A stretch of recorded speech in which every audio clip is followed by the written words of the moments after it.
जय श्री राम मित्रों। ओम नमः शिवाय।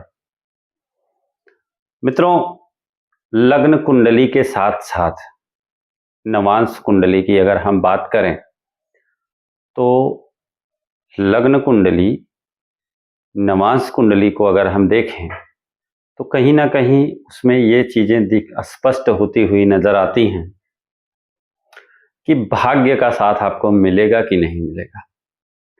कभी कभी ऐसा होता है कि लग्न कुंडली में चीजें हो सकता है अच्छी न दिख रही हों और नवांश कुंडली में वही ग्रह अच्छी स्थिति में बैठे हों तो आपको भाग्य का साथ मिलता है।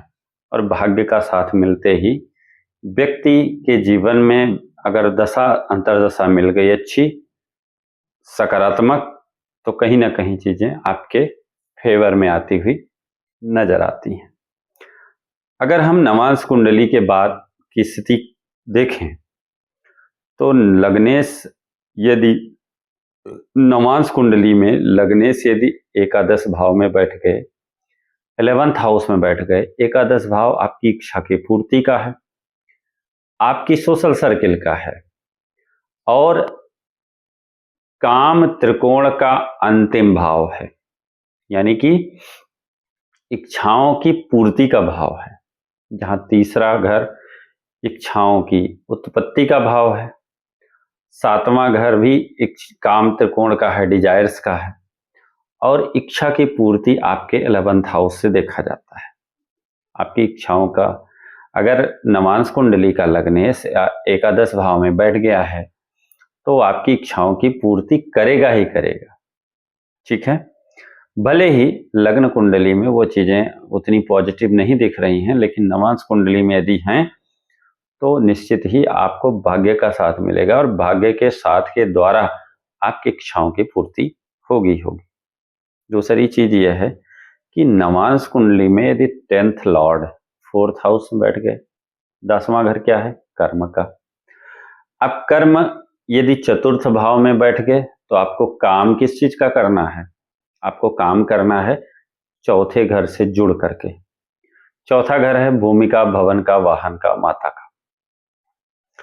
अब घर का भी होता है चौथा घर, तो यदि आप कोई काम कर रहे हैं तो घर से रह के काम करें, ऐसा कार्य करें जिससे लोगों को इमोशनल अटैचमेंट हो। यानी कि चौथा घर इमोशंस का भी होता है, क्योंकि काल पुरुष की कुंडली में चौथे घर के स्वामी होते हैं चंद्रमा और चंद्रमा इमोशन के कारक होते हैं। तो इस तरह से अगर हम देखें तो चौथे घर का जो कार्य है वो इमोशनल सिक्योरिटी प्रदान करने वाला कोई काम हो, तो किसी का जो है काउंसलिंग करिए, हीलिंग करिए, इस तरह के कार्य यदि आप करते हैं तो आपको जीवन में तरक्की मिलेगी। 10th लॉर्ड यदि 8th हाउस में बैठ गए क्या कर सकते हैं? 8वां घर टैक्सेशन का है, ऑडिट का है, इन्वेस्टिगेशन का है, सीबीआई से रिलेटेड जुड़ करके काम कर सकते हैं, रिसर्च फील्ड या फिर अकल्ट साइंस का है। तुम्हारा 8वां घर पीड़ा का भी होता है। तुम्हारा हर काम उस व्यक्ति की पीड़ा को देखना है जो इंटेंशनली पीड़ित है, इमोशनली पीड़ित है। 10th लॉर्ड यदि 12th हाउस में बैठ गया तो 12वां घर है क्या? मुक्ति का। किसी व्यक्ति को मुक्त कर दो, किसी को मुक्त करने का ही काम है। क्योंकि दो चीजें देखी जाती हैं, भाव और भावेश। भाव है जड़ और भावेश है जीव। किस भाव तो स्थिर रहता है, भाव जहां है वो वहीं रहेगा, लेकिन भावेश कभी 10th लॉर्ड 1st हाउस में, 10th लॉर्ड 2nd हाउस में, 10th लॉर्ड 3rd हाउस में, इस तरह से वो जो जीव है वो चलता रहता है। अगर 12th लॉर्ड 5th हाउस में चला जाएगा क्या हो सकता है? संतान होने के लिए आप मुक्ति का भाव रखिए, संतान का सुख मिलेगा ही मिलेगा। नवांश कुंडली में लग्न लॉर्ड यदि 11th हाउस में है, 2nd 3rd का संबंध है, तो स्थान परिवर्तन से भाग्योदय होगा। यानी कि दूसरा घर आपकी कुटुंब का है। थर्ड हाउस स्थान परिवर्तन का है, छोटी मोटी यात्राओं का है।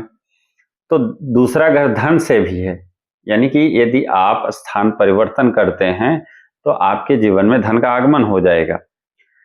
पंचम में यदि है, 10th लॉर्ड यदि पंचम में आ गया तो आप पढ़ाई से रिलेटेड काम करिए, बच्चों से जुड़ करके काम करिए, आपको जीवन में लाभ मिलेगा, आपकी इच्छाओं की पूर्ति होगी। केतु यदि फर्स्ट हाउस में है तो ज्योतिष से लेकर जन्मे हैं, व्यक्ति ज्योतिष करेगा।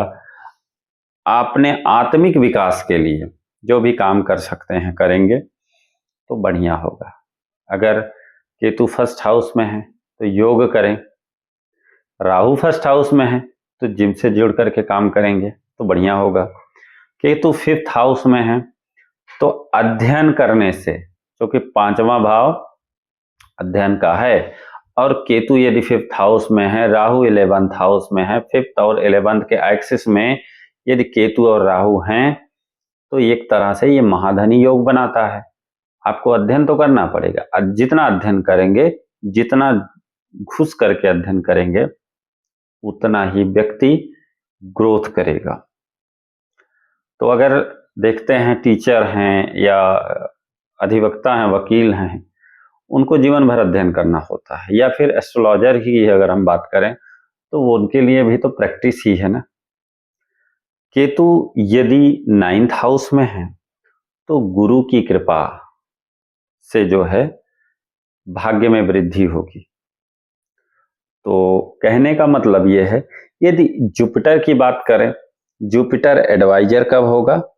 बाई बर्थ, जब फर्स्ट हाउस में होगा, पंचम में अध्ययन से होगा और नवम में गुरु की कृपा से होगा।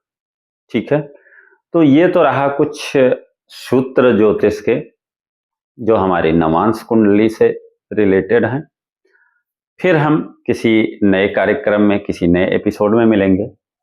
तब तक के लिए जय श्री राम। ओम नमः शिवाय।